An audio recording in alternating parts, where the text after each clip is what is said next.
Hello and welcome back. I hope you enjoyed the breakout sessions. So we had Hannah Williams from the No Falls Foundations talking about working at height, Kate Cairns from Cairns Consulting talking about safety around vehicles, Christian Harris on slips and trips, and Benedikt Perkuhn from Hilti on the dangers of dust. Now remember, those sessions that you were not able to join live today are still yours, so you can just log in after the event and you can watch them. The only thing you don't get in the playback is the answer to your live questions. So we're now going to be joined for a short debate by our expert panel. We have Kate Cairns from the Cairns Consultancy. Now, Kate describes herself as an award-winning agent for change, which I find a fascinating thing to describe yourself as. She's got an impressive list of accomplishments to her name: consultant, trainer, and professional speaker. Kate works to create a sustainable, safe, and inclusive environment for people in construction, engineering, and logistics. Kate is our expert on safety around vehicles. We have Hannah Williams from the No Falls Foundation. Hannah began her career with Lyle Ladders and Towers, where she took a keen interest in improving working at height practices. She has served on a number of industry bodies, including PASMA and the Ladders Association, where she sat on its technical committee. She is our expert at working at height. Next up is Christian Harris. Christian may be well known to you through his highly influential Safety and Risk Success podcast. Christian describes himself as a slipologist, maybe not as exciting as a sipologist, which I understand is someone who's an expert in mixing gin, which I'm probably going to need after this, but he's certainly better for your health. Christian founded Slip Safety Services, where he is on a mission to prevent the more than 500,000 slip incidents reported annually around the world.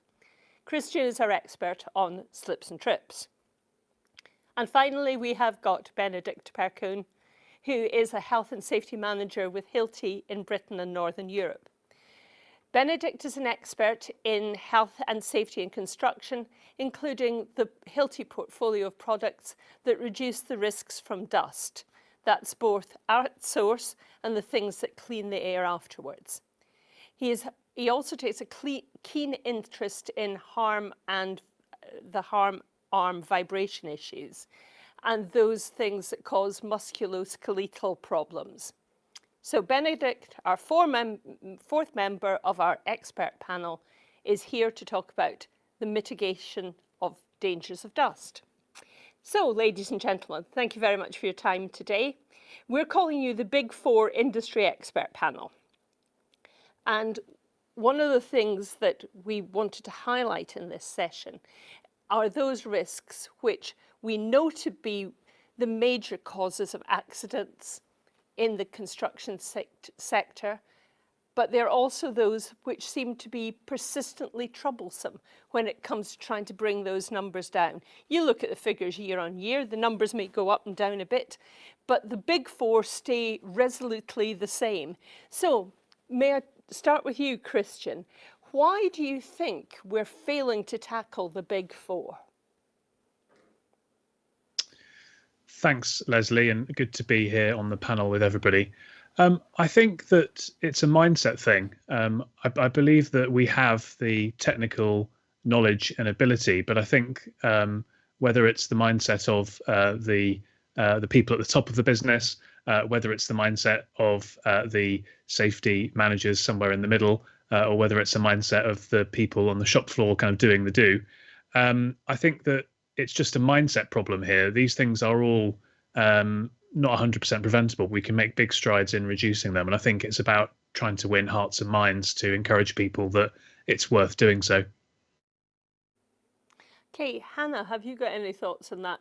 Because I've been very struck in the time I've been in the construction sector that those things that you think people would maybe get the hang of still seem to be the problems that recur time and again. Yeah, I mean, Hannah? I agree with Christian. You know, we tend to see falls from height. The figures around falls from height have been pretty static for a long time. We did see a big reduction following work at height regs in the number of fatalities, but since that point, and for nearly the last 20 years, it remains pretty stagnant. You know, I think any of us will see on a regular basis, I'm sure, people doing all sorts of things whilst working at height when we're walking down the street. Even, you know, I walk the kids to school in the morning, and just in that 20-minute walk, quite often see 2 or 3 people, you know, sites where people are, you know, there's scaffold towers that are erected incorrectly without guardrails, only one guardrail. There's people working on roofs with no edge protection, all sorts of things.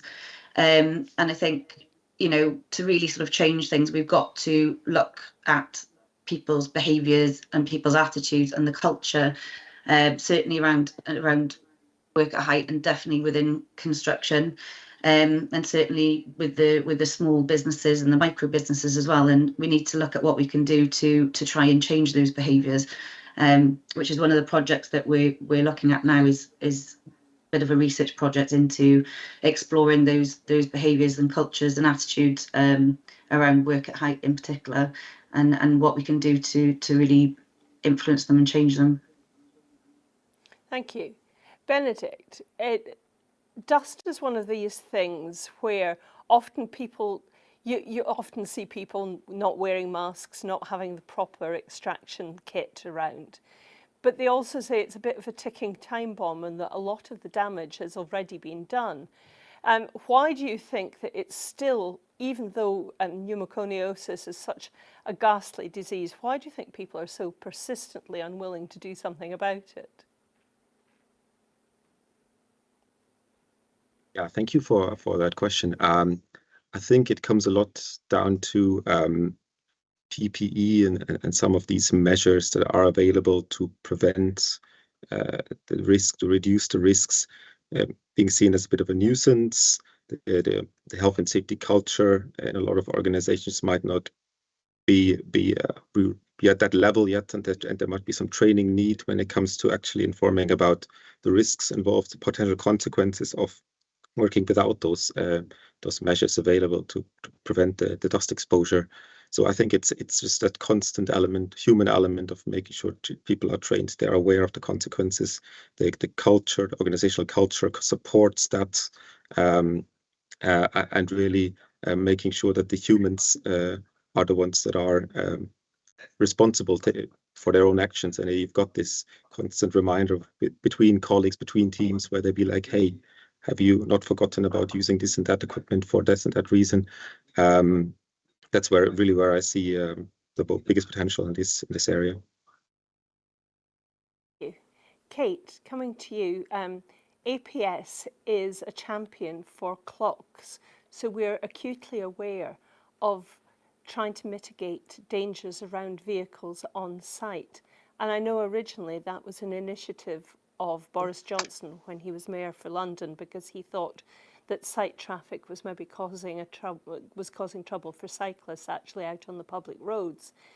I sometimes don't think that people even see vehicles as being a danger on site. Have you got any experience of that yourself, or do you think I'm just wrong? Of vehicles being in danger on site, you mean, as opposed to off site? I mean, I focus. Or do you think? Carry on, sorry. I was going to say, I think we've done a lot of work now on site, dangers of vehicles on site, but I focus specifically off site because actually we now know because people like me are being disruptive and campaigning for this. We now know that we kill 4 times as many people off site under our industry vehicles than we do on site. So we have, I worked at Terminal 5 years ago, and we had crash barriers, we had walkways. I wasn't allowed to cycle from the site gate onto my compound, which was probably a mile within the site, because it was too dangerous. And yet we complacently run over 4 times and kill 4 times as many people off site as we do on site, and nobody is talking about it.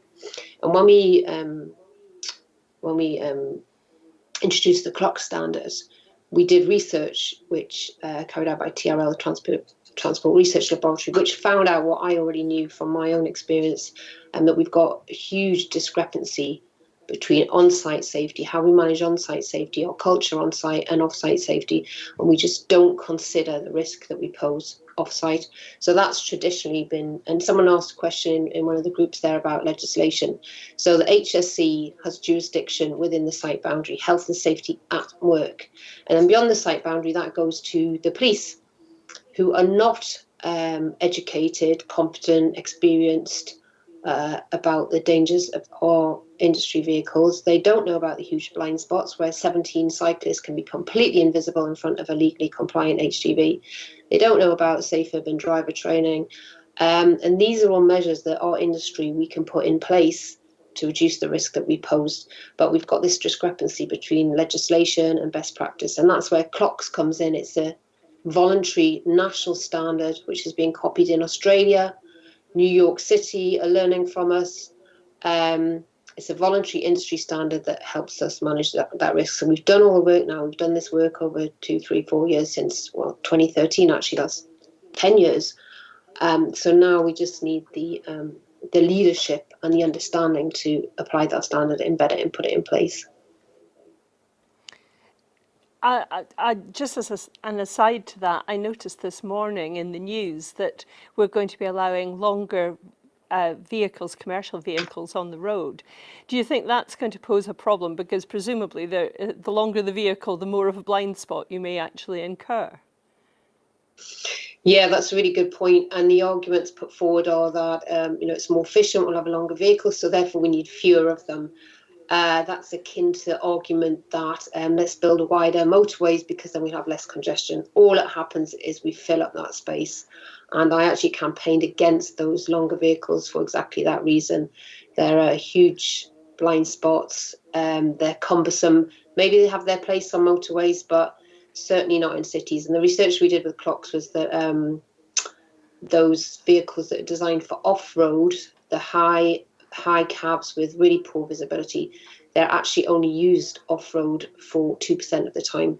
So we've got to really think about what vehicle, and this is comes down to the planning, construction logistics plans, the procurement, the design. How do we design out? We can design out this risk. We can, if we look at construction logistics early on. So yeah, that is quite controversial. I'm not sure that the motivation that these vehicles are going to be more efficient, have fewer vehicles because they're bigger.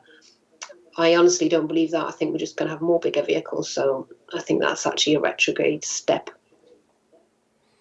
Yes, I used to work at what was then the Department for Environment, Transport in the regions, and I worked on the transport desk when they increased the size of the vehicles that could go on the motorways. But that was to do with weight and not length. It would depend on how you moved the weight around over different size of axles. I just want to remind people in the audience that if you've got any questions for our panel, please pop them in the chat and we'll get those answered for you just now. And what I would like to do now, though, is go back to our panel and say, if you were going to pick one of the other big 4 subjects, so for example, if instead of looking into transport, you wanted to help us reduce one of the risks from one of the other of our main topics, which one would you choose and why? So Hannah, please. I know I shouldn't put people on the spot. I think probably for me, maybe slips, trips, and falls, because they kind of tie into to falls from height.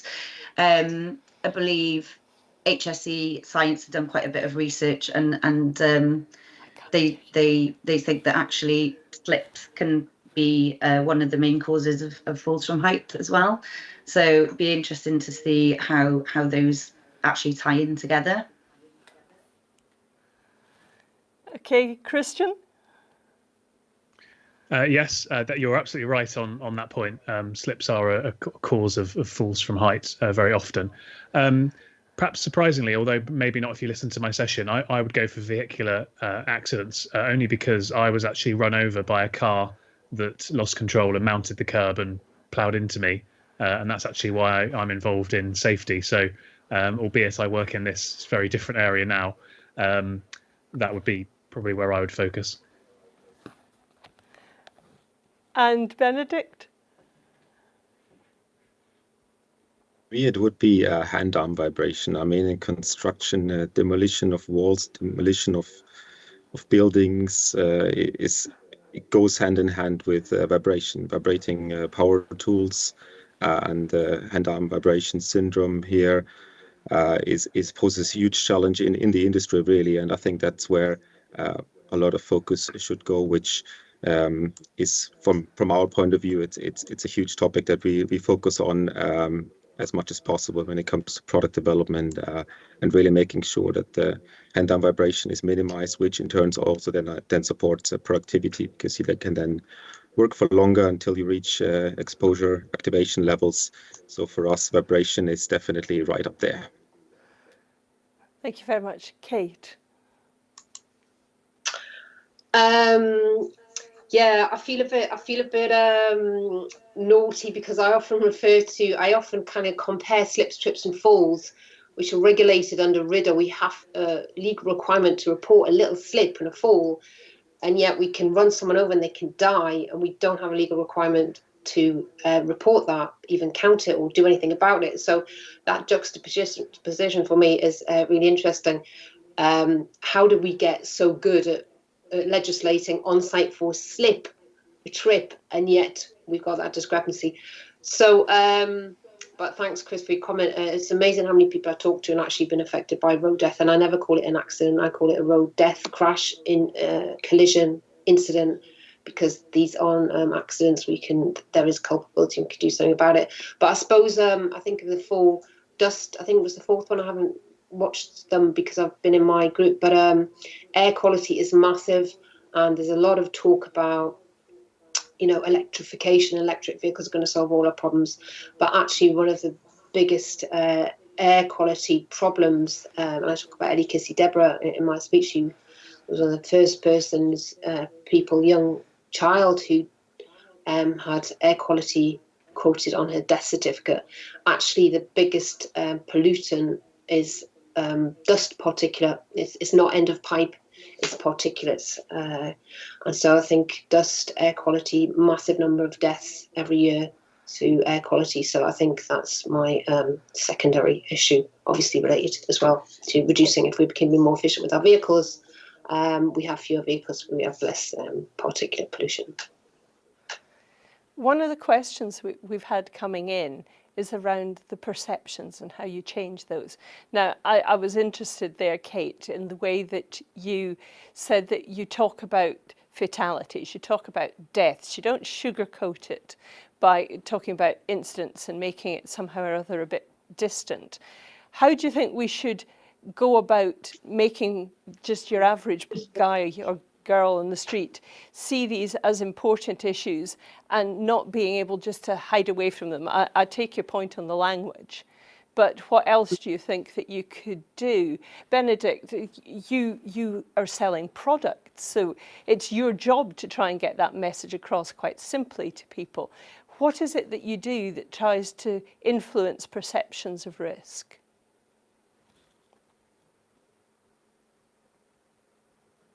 I think informing about the risk, the prevalence, the consequences associated if you don't control the risk, that's the starting point.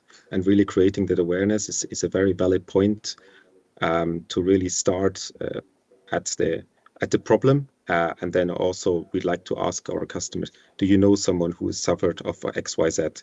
And once you get to that level, once it's relatable, they know some friend, some relative of theirs has suffered a certain consequence of any of these accidents, then I think then you speak to a human on a different level. But then it's also just highlighting the product benefits, highlighting how does vibration get reduced inside a power tool, how can you replace the vibration, and really the educational element is huge, while never ignoring the the consequence element, the making sure that users are aware of what is the consequence of inaction, because at the end of the day, prevention is always better than the cure. And I think that's just getting that message for everyone. That's a priority. Okay, and Hannah, it's your problem is almost so common that it happens to everybody at one time or another. It must be very difficult to make people aware that you've got an issue that just because you're working at height, I suppose people get so inured to it, they don't even begin to notice that there's a danger at all. How do you keep them focused on that? Yeah, I think that is certainly a big problem, is people becoming complacent because they've worked at height for such a long time, and so many people think, well, it's something that you do, every weekend. You go and you clean the gutter, or you change a light bulb, or you do some painting, whatever it is, and just people just think that it's something that anyone can just do naturally. And of course, you don't need training to use a ladder, because it's obvious you go up and down, and we know that that's not the case. And I think one of the problems is as well, that, as I said in my presentation, is that they're always seen as isolated incidents. The problem itself isn't reported on. The fact that there are 35,000 just the non-fatal falls from height every year, just in the workplace. We know that that's also the case in the domestic environment as well. We know that there's thousands upon thousands more when people are working at height at home as well. So, but when you see articles in the press, it's only ever reporting one incident and not of falls from height as a problem as a whole. So it is difficult to try and keep the sort of safe working at height at the top of everybody's agenda, but that's what we're doing. We just got to keep having these campaigns and just make sure that everyone has work at height at the top of their agenda, and that they understand that it is a very real risk, and that things take a split second to go wrong, and due to the nature of falls from height, when they do go wrong, the consequences are pretty serious. Okay, Christian, one of the things that people have been asking us about is whether or not larger companies are getting it right, but maybe the smaller guys aren't, particularly people who are maybe sole traders or just work in small partnerships. Do you think it's more difficult to get the health and safety message out to the grassroots because the big guys are getting it right, or are they just sitting there and they're sort of being quite smug but rather complacent? I think there's certainly truth in the point that it's hard to get the message out to the grassroots. And that's something that I know you, Lesley, and the APS have been working hard on, as have other industry bodies. So we've got to keep up that fight.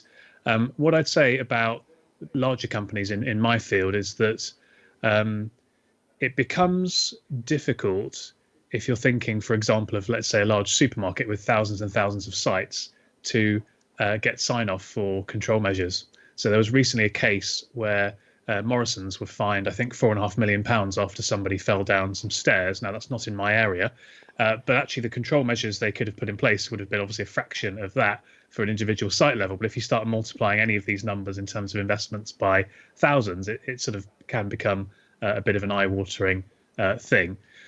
So I think my experience in my field is that actually the size of the business isn't really aligned to how well they're doing. I think it's more about past experiences and risk appetites, and also the how can I put this politely, the attitude towards safety, not safety being a platitude of, it's our number one priority, quote unquote, but actually it is a precondition. So if you can align those kind of values, that seems to be where people do better, not necessarily just based on the size of the business. Kate, I suppose to some extent your experience is even more complex, because you're not just looking at the experience, as you said, on site, where the Health and Safety at Work Act holds sway, but you're trying to educate a broader public about the dangers of construction traffic when they're not on site. Do you think that you need a bit more help from government? Do you think we need a public campaign perhaps to try and get that message out? Or do you think it's something that's best left with practitioners, maybe in the charity sector or whatever? That's a really good question. Perception is everything, and I get really annoyed when I hear travel news, and they say there's been an accident on the M1, and I kind of shouting at the radio or whatever. It's not an accident, it's a crash. And language and culture and perception is so important. And it's a bit like what you were saying before about everyone slips and trips at some time. Everyone thinks it's never going to happen to them, road death. And there are 5 deaths every day on UK roads. It's the biggest global killer of young people. It's absolutely huge. If you look at road death globally, it's such a waste. It's completely avoidable and preventable. And we, as the construction industry, we pose the biggest risk, and we are best placed to manage that risk. So I think often there's a knee-jerk reaction to point to the victim. Oh, well, I saw someone today go through a red light. Well, yeah, sometimes it's actually safer to go through a red light than be sitting in the blind spot of a massive truck and they haven't seen you. So I think everyone has their part to play, but we really need to focus as an industry on the part that we can play.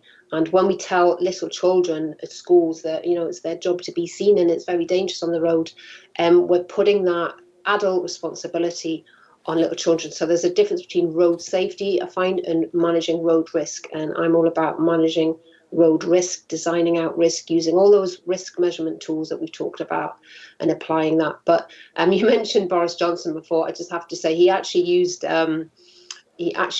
the increasing legislation coming out of EU, which I campaigned for. I campaigned to change law in European Parliament as an argument for Brexit. Let's not get political. But government has a big role to play, and they could do a lot more. I've given evidence at select committees at Parliament. My MP's been very supportive. My MEP's been hugely supportive. But there's a lot more that we can do. And the thing is, road risk and road death and construction logistics, it contributes to sustainability, to embodied energy, to active travel, to health, well-being, reducing obesity. 60% of our primary age children are obese or overweight. So much if we reduce this risk. And research shows that construction vehicles are the biggest fear. They are the biggest deterrent to active travel. So there's so many benefits that we can reap if we tackle this risk on so many levels. Thank you very much. So everyone, thanks to our expert panel today. I was always very taken when I worked in transport that so many of the fatalities that happen, so many of the crashes that occur, travel within such a short distance of home when people's mind is not on the risk at hand. And I think that is a lesson which carries on through all of the risks that people face, from working at height, through dust, through slips and trips. It's not just a transport attitude shift that we need. We need people to think about what is close at hand and not to become complacent about the risks that we face. Because I'm sure that's one of the reasons that the Big Four have remained the Big Four. But we're going to take a break now, go and enjoy some lunch, and we're going to see you back on the main stage at 2 o'clock. Our afternoon sessions are going to be based around case studies. So I'm looking forward to seeing those, and I will see you back at 2 o'clock. So thanks again to our panel, and see you back at 2. Bye, folks.